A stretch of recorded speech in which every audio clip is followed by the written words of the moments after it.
For this video, I've got some interesting repairs for you guys. I've got me taking some massive L's. I've got me being stuck on boilers, having to trial and error. I've got some dangerous electrics which ended up killing the boiler and left me wondering how on earth did you think that was going to work? But yeah, we got some interesting videos and I really hope you enjoy. Let's get into the first one. For this boiler, it's not really sounding too good and it's not looking too good either.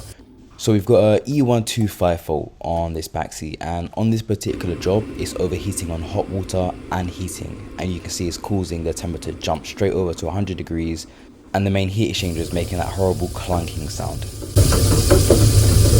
So if we flick open our gas bible and we go to section 5, common boiler noises and what they mean, we can see that a banging or clunking noise usually comes from one of two things: air being trapped in the boiler or debris being stuck in the boiler. Now I know it's not air because I've bled the entire system and the AAV on this boiler works. So we're going to be looking for trapped debris in the boiler somewhere. Now the first thing I'm going to take a look at is this diverter. Now I could not get this open. It was like it was super glued shut. So I've got a bit of 22mm pipe. I'm going to use it as a breaker bar to just crack it open. And now that that's done, I can spin this out. And the reason I'm going to check this diverter first is these diverters are known for breaking inside.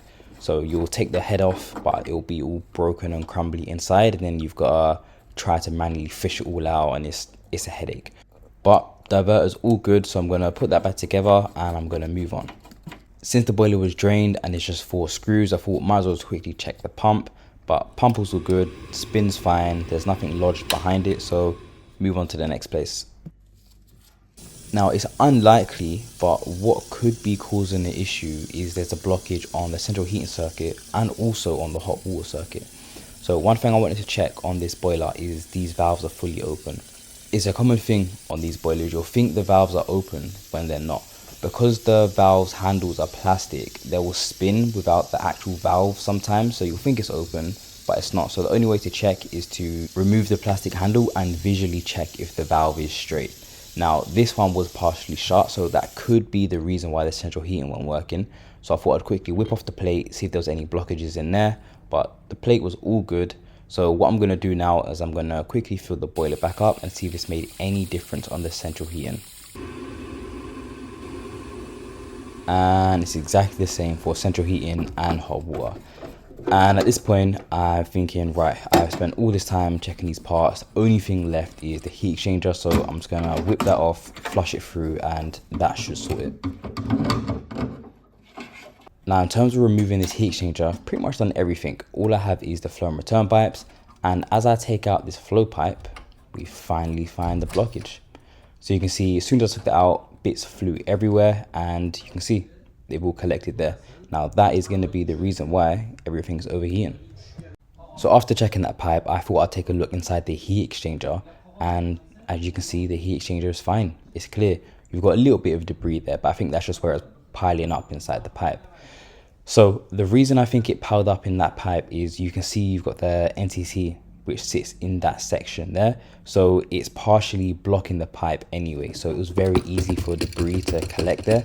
So taking that out, I'm going to flush it through with some water, put it back in, fingers crossed that should sort this issue. At this point I've put everything back together. I just need to put the diverter motor on for the diverter, and then we can fill up and we can see if the boiler's all good or if we have any other blockages hiding somewhere. Moment of truth. We've got some steam coming from the tap, and when we check the temperature, it's stable. So hot water is all good. Now let's check the heating. Heating is all good. So there we go, a little bit of trial and error. We got there in the end. So now we can move on to the next job now that we've got happy tenants here. This next job I was working on was a nightmare. Water got all over the PCB. Water got inside my analyzer stopped working, and then to make it worse, water got in my phone and my phone wouldn't charge. And it was one of them jobs where you thought to yourself, what else could possibly go wrong? So yes, to give you a summary, this job was a lot of fun, but to give you a better understanding, I'm going to take you back to the beginning of the job. So initially we've gone here because we've got an E133 fault. Now I did go to this job about a week ago and it was as simple as pressing the reset button and the boiler worked. Couldn't find any issues with it. I stayed there for about 30 minutes. In that time I done all of my basic checks. I checked the gas inlet pressure, I checked the flue, the electrodes and all of that good stuff. And the boiler seemed fine. So I thought, okay, hopefully it's all good. And yeah, a week later we got called back with the same fault. So now I'm gonna try to give it a strip down service to figure out what's going on with this boiler. However, what I didn't know at the time is that doing this strip down service was gonna give me so much headache and then also ruin the rest of my day. But within the next 10 seconds, you're about to find out why.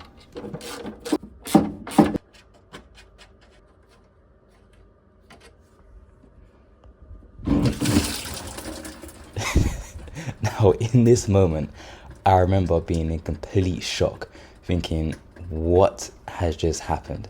Because as you can see, water has gone everywhere. The fan, PCB, inside the gas valve. And I don't even know where to start. Luckily, the electrics were turned off. So I'm hoping I have a chance to save the PCB, save the fan, and hopefully there's no major issue. But again, my analyzer was right underneath the boiler, so that's got soaked. My phone was right underneath the boiler, so that's been drenched also. So yes, let's try clean this up and hopefully we will find out whether we can save the PCB or we have to get a new one. Now the really annoying thing about this is I did check the contents. So like I said in the beginning of the video, I checked the gas inlet, I checked the flue, the electrodes, and I also pulled off this rubber hose. And I also pulled off the rubber hose above the contents trap and it was clear. So I think what happened when I went originally a week ago is because the boiler had been off for a while, it had the chance to drain the water. And when I've come now, I've obviously ran the boiler for a little bit before stripping it down. So that's caused the water to back up. And if you take a look in the condensate trap there, you can see the little black mass, which I think is causing the partial blockage and causing it to drain very slowly. And I don't know if this is me being dumb or blind or maybe even both. But I think the reason I didn't notice that little black mass is just subconsciously I saw that the black cable wrapped around the condensate trap. The condensate trap is partly see-through. I just thought it was part of the black cable. Turns out that it wasn't part of the cable. It was a bit of debris that had been lodged in the condensate trap, which you can see there. So gonna clean out this condensate trap and then get the boiler back up and running. Now I've got the condensate trap back in, we can start looking at the PCB. So I've taken the PCB out completely, gonna use a hairdryer to dry it, dry out the connection, dry inside the boiler, and pray that the PCB still works. Moment of truth. And it's dead. Of course it is. Jobs will never be simple, will they?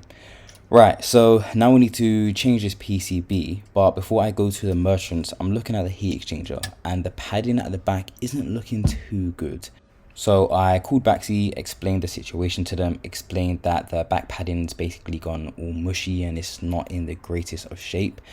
They recommended I change it, reason being the back of the heat exchanger is plastic. So if that padding has failed, then the flame is going to get to the plastic and potentially melt the heat exchanger. Now I know there's going to be some keyboard warriors saying no, it would have been fine, you don't need to change the heat exchanger. But at the end of the day, it's my name on the cert, so I would rather do what gives me peace of mind. So I'm going to change the heat exchanger, reason being you can't just change that insulation pad, it is part of the heat exchanger.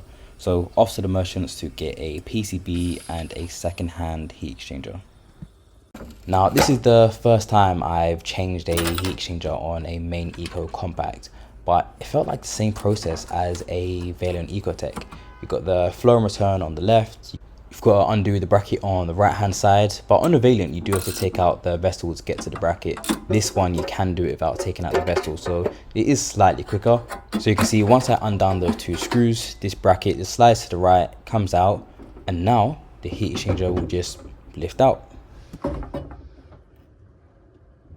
So you can see from the brackets how simple it is to come out. It literally just slots out. I think it's one of the easiest heat exchangers I've ever removed. But yeah, there you go. It's out. I'm just going to take off this little tray, put it onto the new one, and then in reverse order, just gonna slide it in. So instead of me cutting to the video where it slides in, I'll show you the whole process of me guiding it in with one hand. You can see I'm a little bit shaky because again, I'm just using one hand to try guide it in and view from my camera if it's lining up or not. But yeah, it's so simple, you can do it with one hand.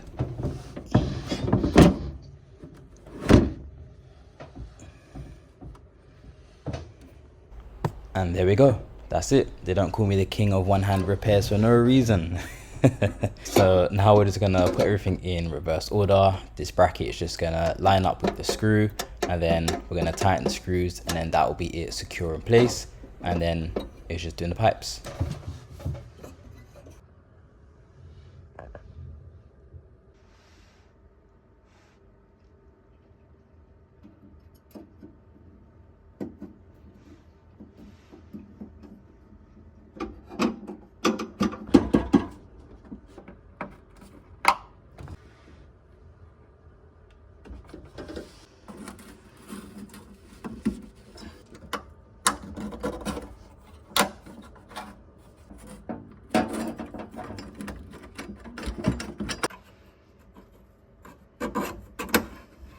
Red NTC goes to flow, and blue goes to return.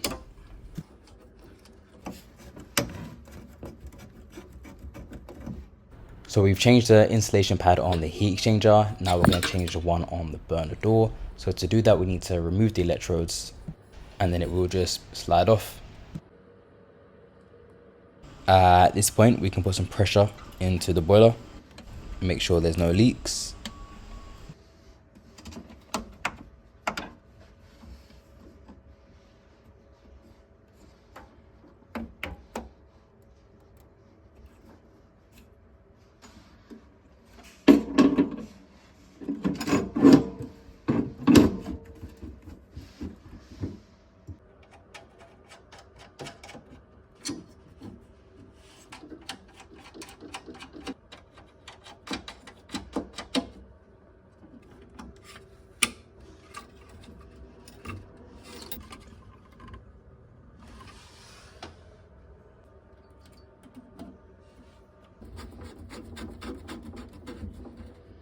At this point, everything else is pretty much done. We just need to put our new PCB in, put in the connections, and then fingers crossed the boiler works.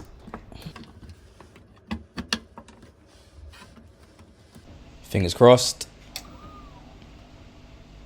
And we have life. So this was probably one of the worst examples of solving an E133 fault. You can see that we got water all over the PCB, and we also had to change the heat exchanger. But we got there in the end, and that should be this job all done.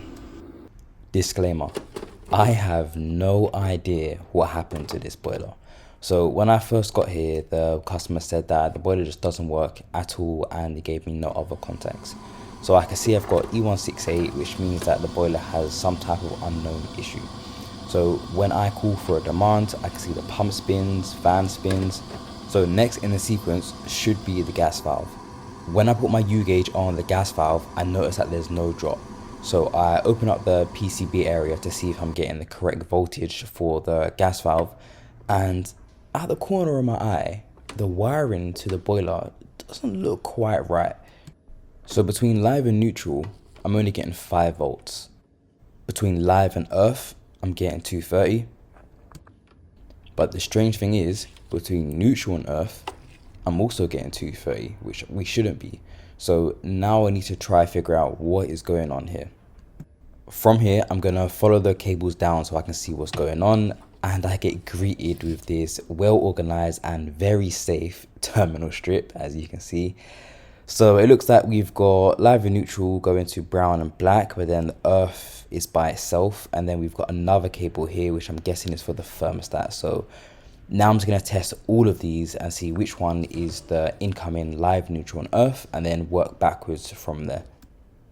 I've identified that that black cable is the live, neutral and earth, so I've connected the boiler to that before it's connected to the thermostat. So I'm guessing the boiler only had power when the thermostat was on. So you can see right now I've turned on the fuse spur, there's no power on the display, but we do have 230 between live and neutral now, which means one of these fuses are blown. Neutral fuse is all good. Live, nothing. At this point, I've changed the fuse. We've finally got power on the display now, but when I call for a demand, the boiler does go to E168 again. On top of that, the display seems to be jumping from around 19 degrees to about 79, 80 degrees. So the PCB has most likely failed, which I'm not surprised about how poorly it was wired. So we're going to get this PCB out, put a new PCB in, and we will see where we go from there. Right, new PCB is in. Let's turn on the fuse spur, and you can see we've got power. When we call for a demand, the boiler is finally working.